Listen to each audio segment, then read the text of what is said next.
All right, if you're deep into your CP1 studies, you know the mantra. Data is everything. But let's be real. How do you actually get from a massive raw spreadsheet to an assumption that's not just a number, but something you can actually stand behind and defend? Well, that's exactly the process we're going to tear apart today. So here's how we're going to tackle this. First, we'll lay the foundation. What data do you even need? Then we'll get into making sure that data is actually any good, looking at governance and grouping. After that, it's the main event, using that data to set solid assumptions. We'll also unpack the really tricky concept of selection, and then we'll wrap it all up with a super fast recap to lock it all in. Okay, first things first. We have to start with the data itself. I mean, this is the absolute bedrock of everything an actuary does. If you get this part wrong, trust me, everything else that follows is basically a house of cards. And that really gets to the heart of it, doesn't it? You can have the most complex, most elegant stochastic model in the world. But if the data you're feeding it is garbage, well, garbage in, garbage out. The whole analytical structure just falls apart if the raw material isn't solid. Now, it's really easy to get lost in the weeds with this stuff, so let's zoom out for a second. This slide shows us exactly where we are on the map, the actuarial control cycle. You know, the framework for all professional actuarial work. We are right here, in the monitoring the experience phase. Think of this as the reality check. It's the feedback loop that tells us whether our fancy models are still connected to what's happening in the real world. It's not a one-and-done thing. It's a constant, vital process. So where are we getting this data from?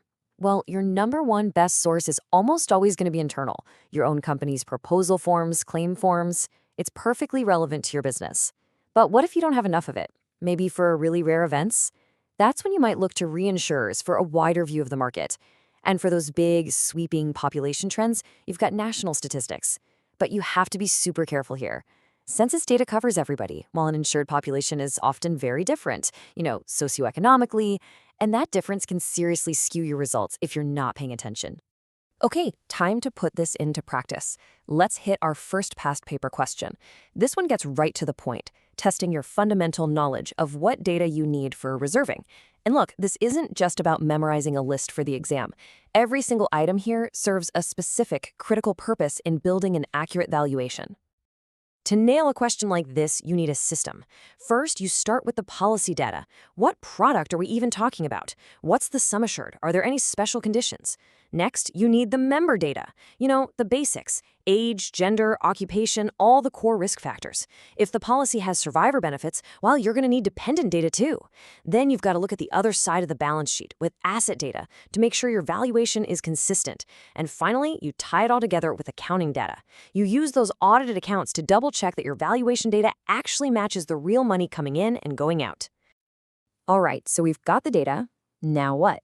Well, now we have to make sure it's actually reliable, and that means diving into the world of data governance.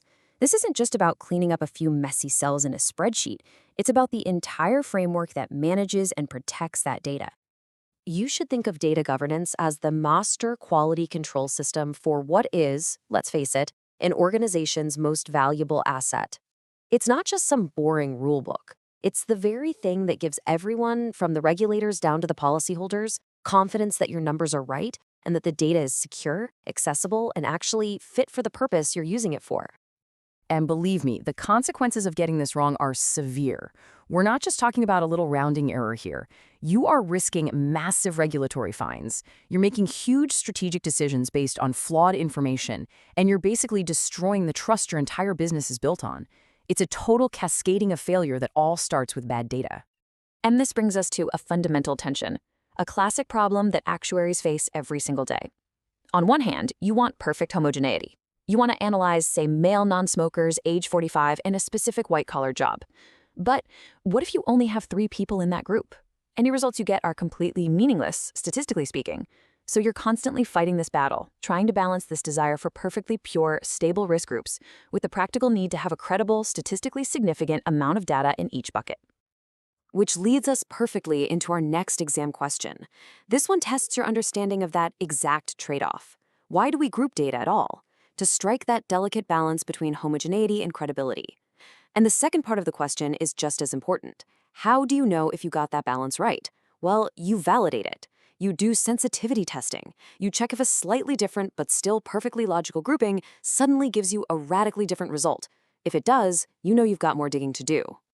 Okay, so we've collected the data, we've cleaned it, we've grouped it. Now we can finally move from preparing the data to the actual analysis, setting the assumptions that will drive our models. This is where the science of data meets the art of professional judgment. Now, this is absolutely crucial.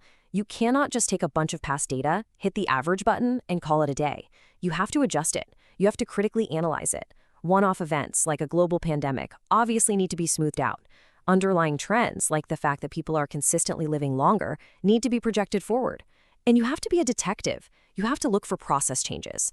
Did the company start defining smoker differently halfway through your data set? Because that's not a real trend in mortality. It's a data artifact, and you need to correct for it. And here we have a key element of professional judgment. For some things, like pricing a new product, a best estimate assumption is probably your starting point.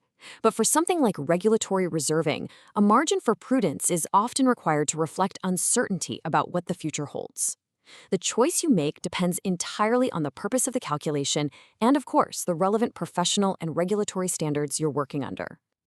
Okay, let's dive into one of the most nuanced and, frankly, interesting topics in experience analysis, the powerful and often very subtle effects of selection.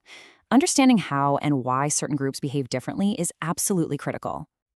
This question is a great test of whether you can distinguish between the different forces that are shaping your data. Think about it like this.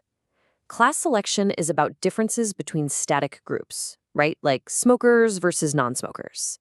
Temporary initial selection is that healthy new joiner effect you get from underwriting that gradually wears off over time. And time selection refers to those big long-term trends that affect pretty much everyone over the years, like major improvements in healthcare. Now, this slide highlights a critical distinction you have to get your head around. Adverse selection is a conscious action. It's a policyholder using information they have that you don't to act against the insurer's interests. But spurious selection, that's an analytical mistake. It's on you. For example, you might see mortality rates going up as a policy gets older and just assume, oh, that's the initial underwriting effect wearing off.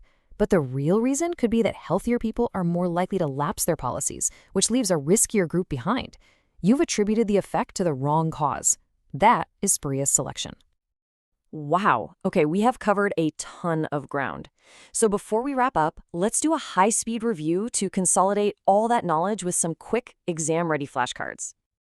First up, the risks of poor data governance. Just remember these 4 big categories. You've got regulatory risk, operational risk, reputational risk, and straight-up financial risk. And the scary part is, one mistake can trigger failures in all 4 of those areas at once. Next flashcard, why do we have to adjust past data? Because the past is a guide. It is not a blueprint for the future. Your job as an actuary is to strip out the noise, project the real underlying trends, and correct for any funny business in how the data itself was collected. And finally, the 5 types of selection. You've got temporary, initial, class, time, adverse, and spurious. Being able to spot these and, more importantly, tell them apart is absolutely critical if you want to avoid completely misinterpreting your experience data. And that really brings us to the end, leaving you with the ultimate question that I think defines the role of an actuary in this entire process. The data and the models, they're just the tools. It's your professional judgment that builds the bridge from raw information to a sound, defensible conclusion.